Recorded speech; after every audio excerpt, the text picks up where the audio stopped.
Once upon a time, in the ancient kingdom of Kapilavastu, there lived a young prince named Siddhartha Gautama. Siddhartha was the son of King Siddhartha and Queen Maya. He was raised in luxury and shielded from the harsh realities of the outside world.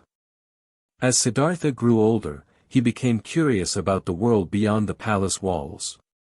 He yearned to explore and discover the true nature of life. One day, with the permission of his father, Siddhartha set out on a chariot ride accompanied by his loyal charioteer, Chandaka.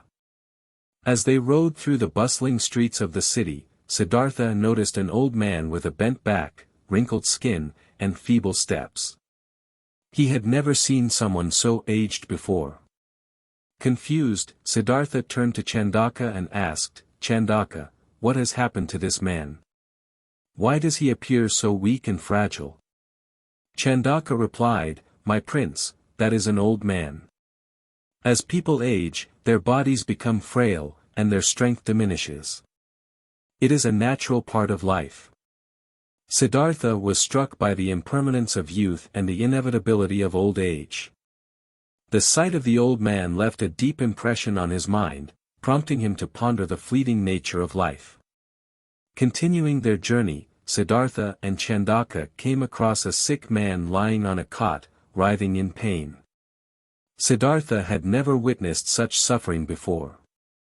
He felt a surge of compassion welling up within him. Siddhartha asked Chandaka, "Why is this man in such agony? What has caused his sickness?" Chandaka explained, "My prince, sickness is a part of human existence. Just as the body grows old, it can also fall ill. This man is experiencing the pain and discomfort that comes with illness." The sight of the sick man made Siddhartha acutely aware of the inherent suffering in life. He realized that pain and illness were universal experiences that no one could escape. Driven by an insatiable thirst for knowledge, Siddhartha continued his journey. Soon, he came across a funeral procession. The air was filled with grief and mourning as people carried a lifeless body on a funeral pyre. The realization of mortality struck Siddhartha like a thunderbolt. Overwhelmed by the sight, Siddhartha turned to Chandaka and asked, "Why do people die, Chandaka? What happens after death?" Chandaka replied solemnly, "My prince, death is an inevitable part of life.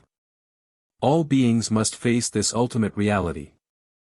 After death, it is believed that the soul moves on to another realm."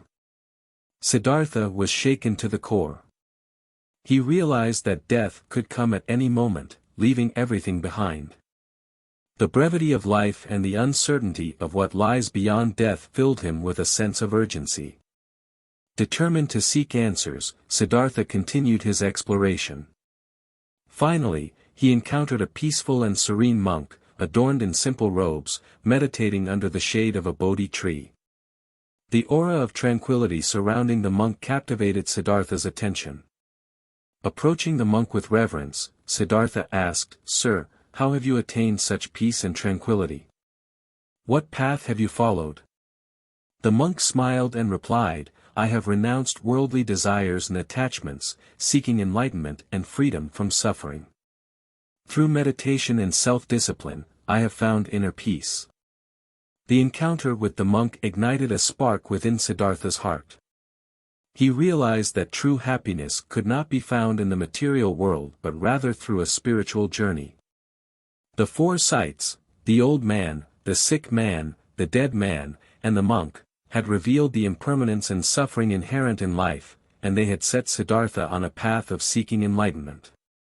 Determined to find answers to life's profound questions, Siddhartha bid farewell to the monk and returned to the palace. Little did he know that his encounter with the four sights was only the beginning of a transformative journey that would ultimately lead him to become the Buddha, the awakened one.